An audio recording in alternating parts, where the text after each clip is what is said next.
भगवान शिव, जिन्हें देवों के देव, कालों के काल और अपने शांत स्वभाव के कारण भोलेनाथ भी कहलाए जाते हैं, इस संसार में अधिकतर लोग शिवलिंग के प्रति अलग समझ रखते हैं। वह शिवलिंग को भगवान शिव का शारीरिक हिस्सा समझते हैं। आपको बता दें कि शिवलिंग का संस्कृत में अर्थ चिन्ह यानी प्रतीक होता है। जिस तरह हमारा शरीर पदार्थ और आत्मा से निर्मित है, वैसे ही शिव पदार्थ और शक्ति ऊर्जा का प्रतीक बनकर शिवलिंग कहलाते हैं। भगवान शिव के 12 ज्योतिर्लिंग हैं। मान्यता है कि अगर कोई इंसान अपने जीवन में इन 12 ज्योतिर्लिंग के दर्शन कर लेता है, उसका जीवन संपन्न हो जाता है। महादेव के आशीर्वाद से उसकी सारी इच्छाएं पूर्ण हो जाती है। पुराणों के अनुसार ज्योतिर्लिंग कोई सामान्य शिवलिंग नहीं है। इन सभी जगह पर महादेव ने दर्शन दिए थे और भविष्य में सृष्टि कल्याण के लिए ज्योतिर्लिंग के रूप में अपना एक अंश वहां पर स्थापित किया। सोमनाथ ज्योतिर्लिंग। सोमनाथ मंदिर सर्वप्रथम ज्योतिर्लिंग के रूप में जाना जाता है। यह भव्य मंदिर गुजरात में स्थित है। इसका निर्माण स्वयं चंद्रदेव द्वारा किया गया था, जिसके बारे में ऋग्वेद में बताया गया है। एक बार प्रजापति दक्ष ने अपनी जमाई चंद्रदेव से क्रोधित होकर उन्हें श्राप दिया था कि उनका तेज खत्म हो जाएगा, जिससे उनका तेज घटने लगा और वे धीरे धीरे अपनी शक्तियों से वंचित होने लगे। तब चंद्रदेव ने भगवान शिव की तपस्या करके उन्हें प्रसन्न किया, उनसे जीवन दान प्राप्त किया और उस जगह पर एक भव्य मंदिर का निर्माण किया, जिसका नाम सोमनाथ रखा गया। मल्लिकार्जुन ज्योतिर्लिंग। श्री मल्लिकार्जुन ज्योतिर्लिंग आंध्र प्रदेश में कृष्ण नदी के तट पर है। शैल पर्वत पर स्थित है। यह एकमात्र ऐसा ज्योतिर्लिंग है जिसमें माता पार्वती और भगवान शिव दोनों सम्मिलित रूप में स्थापित हैं। माना जाता है कि हर पूर्णिमा और अमावस्या के दिन भगवान शिव और माता पार्वती इस ज्योतिर्लिंग में उपस्थित रहते हैं। महाकालेश्वर ज्योतिर्लिंग।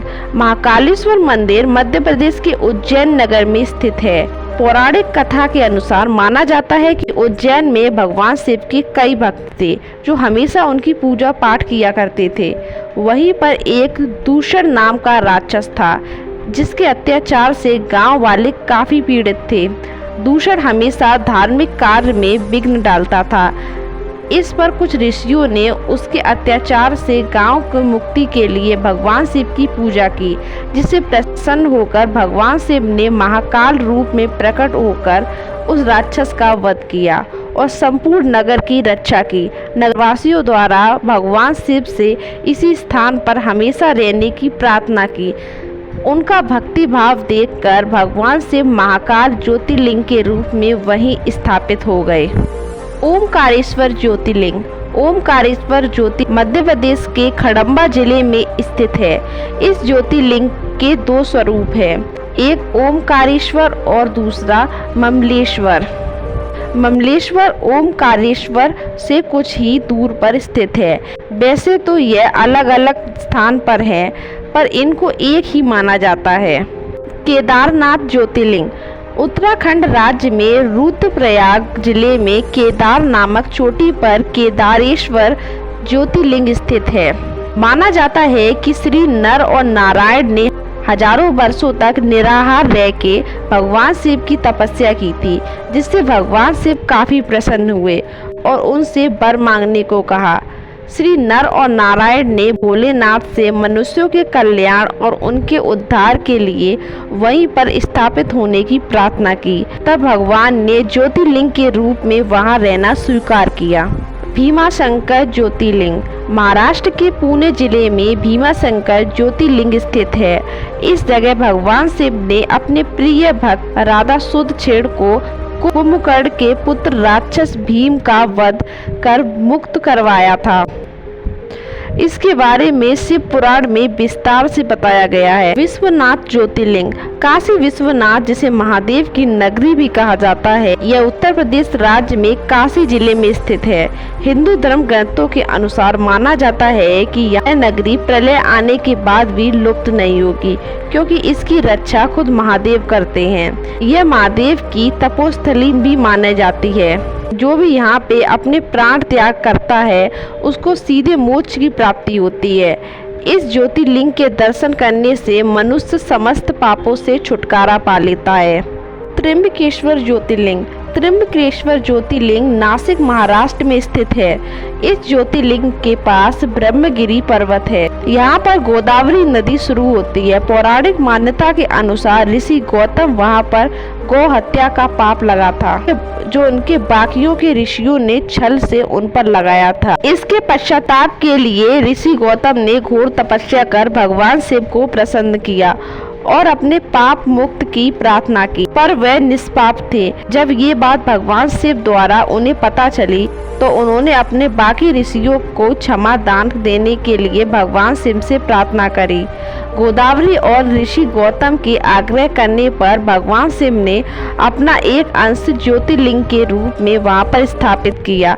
माना जाता है कि इसके दर्शन करने से भक्तों के पुण्य की प्राप्ति होती है। रामेश्वर ज्योतिर्लिंग। यह ज्योतिर्लिंग तमिलनाडु में रामनाथपुरम जगह पर स्थित है। इसकी स्थापना स्वयं भगवान राम द्वारा की गई थी और इसको चारों धामों में से एक माना जाता है। मान्यता है कि श्री राम द्वारा रावण का वध करने पर उनको ब्रह्मा हत्या का दोष लग गया, जिससे मुक्त होने के लिए उन्होंने शिवलिंग को अपने हाथों से बनाकर उसकी पूजा कर भगवान शिव को प्रसन्न किया और दोष मुक्त हुए। साथ ही साथ लोक कल्याण के लिए भगवान शिव से वहीं निवास करने की प्रार्थना की। भगवान शिव ने उनकी प्रार्थना स्वीकार कर ज्योतिर्लिंग के रूप में स्थापित हुए। नागेश्वर ज्योतिर्लिंग। नागेश्वर ज्योतिर्लिंग गुजरात राज्य में स्थित है। प्राचीन समय में सुप्रिय नामक व्यापारी एक महान शिव भक्त रहता था, जिसको दारुक नामक राक्षस ने बंदी बना लिया था, क्योंकि वह हमेशा शिव की पूजा करता था और दारुक को भगवान की पूजा पाठ करने वाले से नफरत थी। उसकी क्रूरता से सब प्रभावित थे। अपने भक्त सुप्रिय को दारुक से मुक्ति के लिए भगवान शिव ने ज्योतिर्लिंग रूप में सुप्रिय को दर्शन दिया और उसको पाशुपत अस्त्र भी दिया, जिससे उसने दारुक नामक राक्षस का वध कर भगवान से वहीं पर स्थापित होने की प्रार्थना की, जिसके बाद भगवान शिव नागेश्वर ज्योतिर्लिंग के रूप में वहां पर स्थापित हुए। वैद्यनाथ ज्योतिर्लिंग। वैद्यनाथ धाम झारखंड के देवघर में स्थित है। कहा जाता है कि यह शिवलिंग गलती से रावण द्वारा स्थापित किया गया था। इसको रावण लंका ले जाना चाहता था। पुराणों में बताया गया है कि जो मनुष्य इस ज्योतिर्लिंग के दर्शन कर लेता है उसे सारे पापों से मुक्ति मिल जाती है। कृष्णेश्वर ज्योतिर्लिंग। यह ज्योतिर्लिंग दौलताबाद महाराष्ट्र में स्थित है। बहुत से लोग इसको घुश्मेश्वर के नाम से भी पुकारते हैं। एलोरा की प्रसिद्ध गुफाएं। इसका निर्माण बुद्ध भिक्षुओं के द्वारा किया गया था। यह भगवान शिव का अंतिम ज्योतिर्लिंग है। इसके दर्शन मात्र से भक्तों की मन की इच्छा पूर्ण हो जाती है।